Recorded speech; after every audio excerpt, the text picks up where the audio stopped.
I was 17 that Thanksgiving morning, standing in our kitchen at 6 a.m., watching Mama season the turkey. The house smelled like sage and betrayal, though I didn't know the second part yet. I'd woken up early to help her, same as every year since I was 12. "Derek, baby, can you grab the brown sugar from the pantry?" she asked, her voice warm like Sunday morning gospel. I handed it to her, and she kissed my forehead, leaving a flowery mark I didn't bother wiping off. That's when I heard his footsteps, heavy, deliberate, coming down the stairs. Angelo. My stepdad of 8 years. The man who'd promised my mama he'd love me like his own. He walked into the kitchen wearing that grey sweater I'd bought him last Christmas with money from my part-time job at Foot Locker. His face was stone. "Derek, we need to talk. Living room. Now." The way he said my name made my stomach drop. Mama's hands froze over the turkey, her eyes darting between us like a scared bird. I followed him, my heart hammering against my ribs. He sat in his recliner, the one nobody else was allowed to touch, and didn't ask me to sit. "Your grandmother's coming today," he started, his voice flat and cold. "My mother. And my sister's bringing her family. 6 people total." I nodded, confused. We'd known this for weeks. I'd helped Mama set up the guest rooms. "There's not enough seating at the table, Derek. Not enough room in this house." My throat went dry. "What do you mean?" "We got the folding chairs from, there's no room for you," Angelo cut me off, each word sharp as a knife. "We need space for real family." The kitchen sounds stopped. Mama's footsteps appeared in the doorway, her flour-covered hands trembling. "Angelo, what are you? Stay out of this, gay." His voice rose. "I've been patient. 8 years I've fed this boy, put a roof over his head, and what do I get? Disrespect. Attitude. Your son thinks he can waltz around my house like he owns it." I felt dizzy. Disrespect? Attitude? I'd made honor roll every semester. Worked 20 hours a week and gave Mama half my paycheck. Never missed curfew. Never talked back. "I don't understand," I whispered, hating how small my voice sounded. Angelo stood, towering over me at 6'3". "You're 17 now. Nearly grown. Time you learned the world doesn't revolve around you. My mother doesn't need to see you at her Thanksgiving table. This is a day for real family." There it was again. Real family. Like the 8 years of calling him Dad, the report cards I'd proudly shown him, the Sunday mornings we'd washed his car together, none of it mattered. I looked at Mama. Her eyes were wet, but her mouth stayed closed. "Gay, tell him," Angelo demanded. She looked at the floor. "Mama." My voice cracked on the word. She finally looked up, tears streaming down her face, but when she spoke, it wasn't to defend me. "Baby, maybe you could go to Aunt Kerry's for today? Just for today? Angelo's mama is real traditional, and she, traditional." I stepped back like she'd slapped me. "What does that even mean?" Angelo smirked. "It means she doesn't understand why Gay stayed with a kid from a previous relationship. It means she thinks your mama should have moved on, started fresh with me. It means today isn't about you." The room spun. 8 years. 8 Thanksgivings of me helping cook, setting tables, being grateful for this family. And now I was being erased for a woman who thought my existence was a mistake. "I helped Mama cook that turkey," I said, my hands balling into fists. "I've been up since 6 making sure everything's perfect for your family." "And I appreciate it," Angelo said, his tone dripping with false patience. "But appreciation doesn't change facts. My mother's comfort comes first in my house." My house. Not our house. His. You know what? The words came out before I could stop them. "You're right. This is your house. Your family. Your turkey." I turned to Mama, who was sobbing into her flour-covered hands. "I love you, Mama. I always will. But I can't watch you choose him over me anymore." I took the stairs 2 at a time, hearing Angelo's voice boom behind me. "Boy, don't you walk away when I'm talking to you." But I was done listening. In my room, I grabbed my backpack and started throwing in clothes. My hands shook so badly I could barely zip it. Through the thin walls, I heard Mama pleading, "Angelo, please, he's my son, we can figure this out. Your son needs to learn respect." I'm putting my foot down, gay. He goes to your sister's, or he can find somewhere else to be. Period. I grabbed the cigar box from under my bed, $2,300 saved from 8 months at Foot Locker. Money I'd been saving for a car. I shoved it in my backpack along with my birth certificate and social security card. Documents Mama had showed me where she kept them just in case. Guess the case was now. My phone buzzed. Text from Trey, my best friend since 6th grade, "Happy Turkey Day bro. You still coming through later?" I typed back with trembling fingers, "Change of plans. Can I crash at your place?" Long story. 3 dots appeared immediately. Doors always open.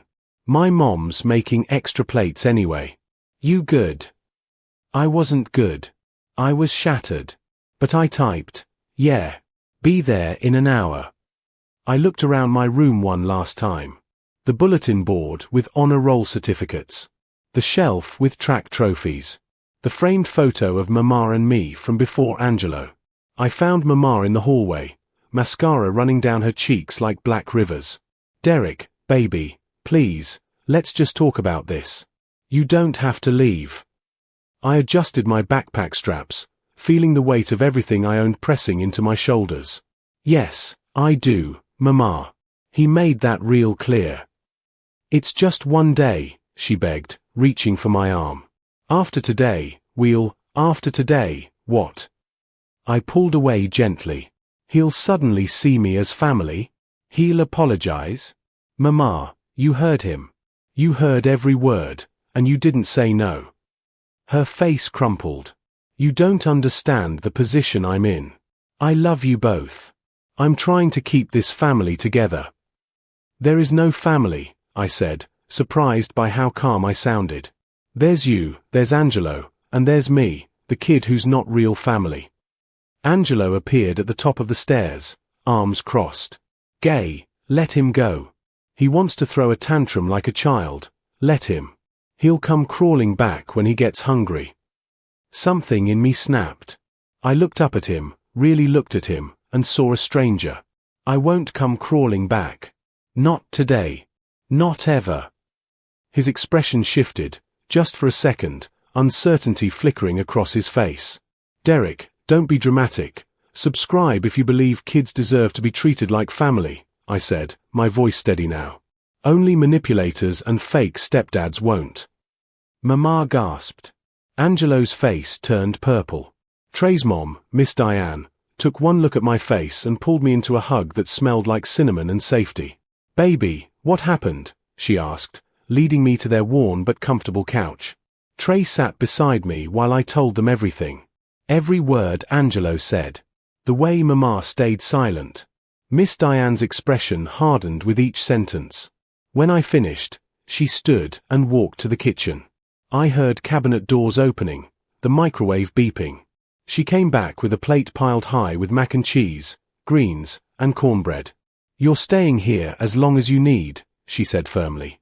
"I got a spare room that's been empty since Trey's brother moved out. It's yours." "Miss Diane, I can pay rent," I started, but she waved me off. "Boy, hush. You're 17. You should be worried about SATs and prom, not rent. We'll figure everything out, but today, you eat and you rest." My phone buzzed constantly. Mama calling. Texting. "Please come home. We can work this out." Angelo didn't mean it that way. But one message made me turn my phone off completely. His mother left. "She said you were disrespectful for leaving on Thanksgiving. Angelo's upset. You need to apologize." I needed to apologize. For being unwanted in my own home. For existing at Thanksgiving. For not disappearing quietly. Trey must have seen my face. "Don't do it, man. Don't go back there." Miss Diane nodded. "That man showed you who he is. Believe him." Friday morning, I woke up to Miss Diane making breakfast and my phone exploding with messages from a number I didn't recognize.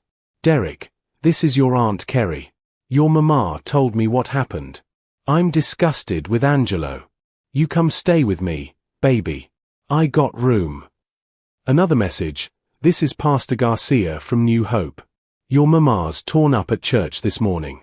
But son, what that man did wasn't right. God sees it. Then one from Mama.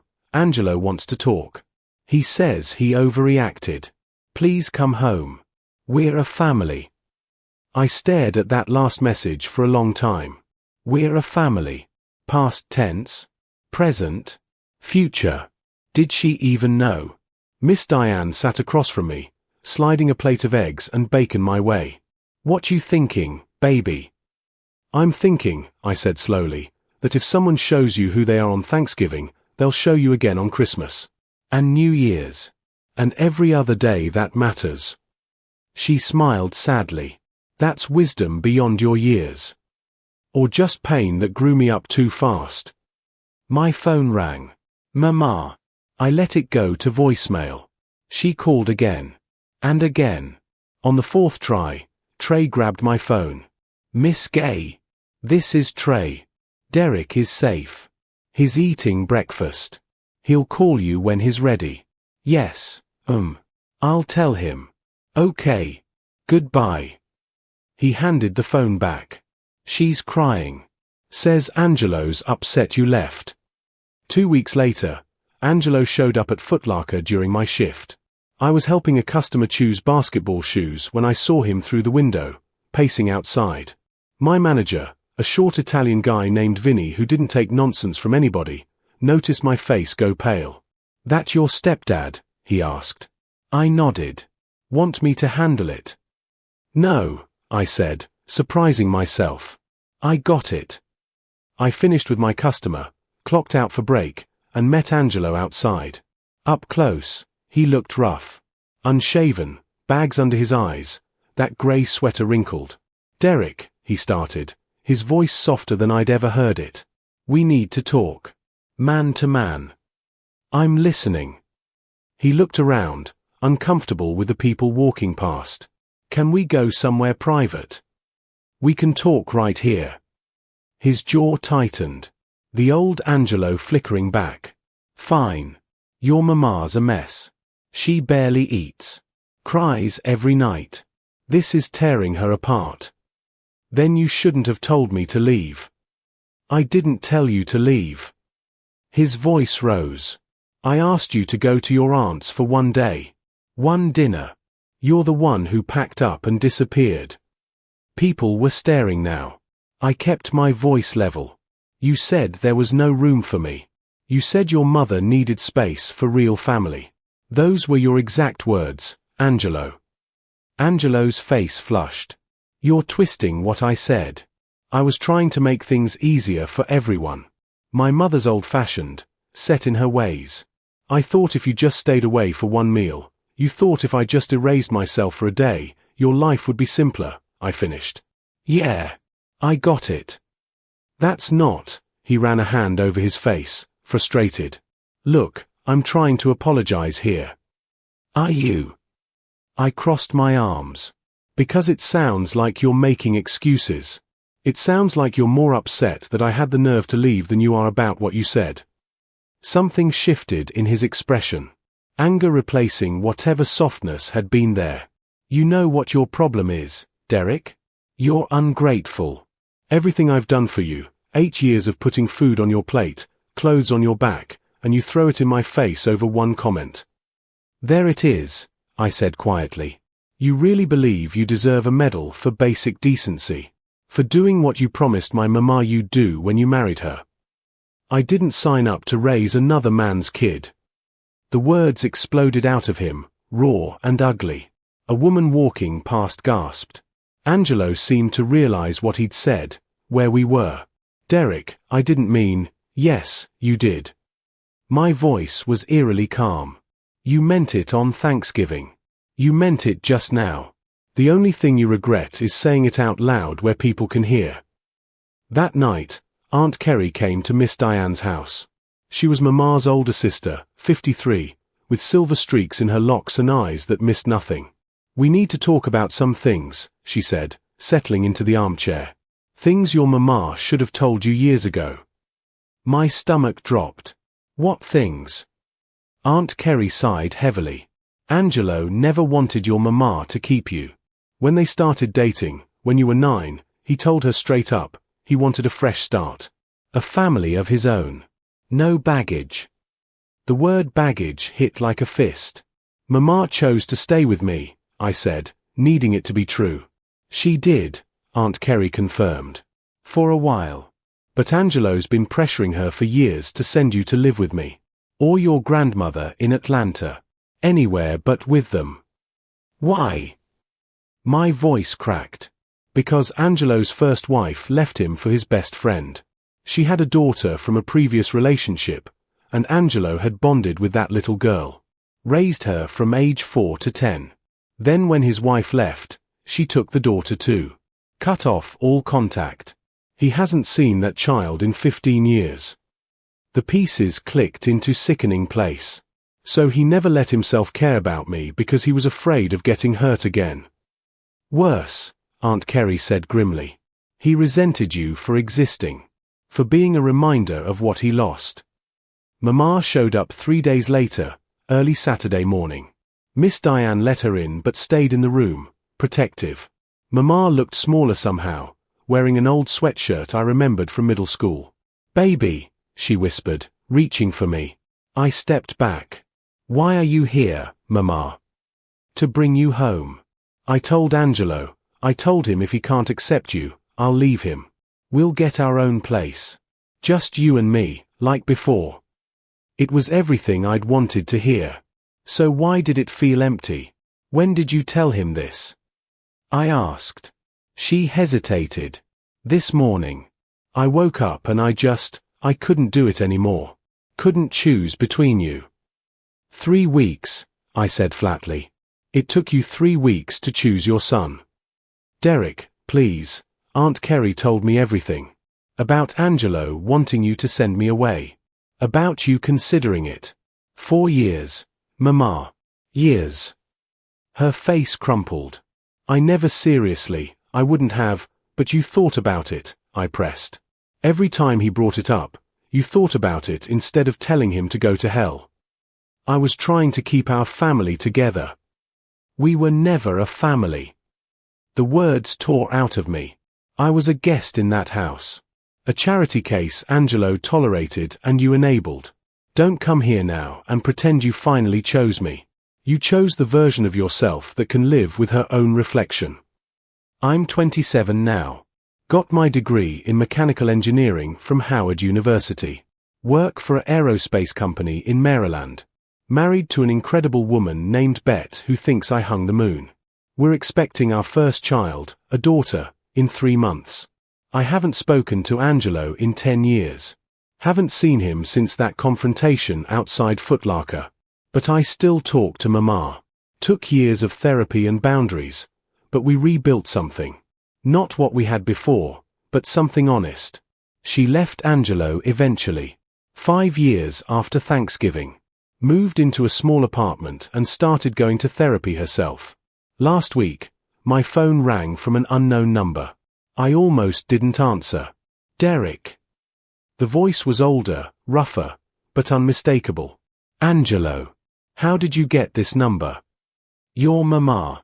She said you're having a baby. A little girl." Silence stretched between us, heavy with everything unsaid. "Derek, I've spent 10 years trying to find the right words. To explain. To apologize. I was wrong. About everything. You were a good kid, and I was too broken to see it." "You didn't try to find words," I said quietly. "You tried to find me. Mama said you've been asking about me for years. Wanting to reconnect." "Yes." His voice cracked. "Because I realized too late what I lost. Not just you, but who I could have been. I could have been your father. Really been your father." I stood on my back porch, watching Bette through the window arranging baby clothes, and felt the weight of Angelo's words. 10 years. A decade of him living with what he'd done.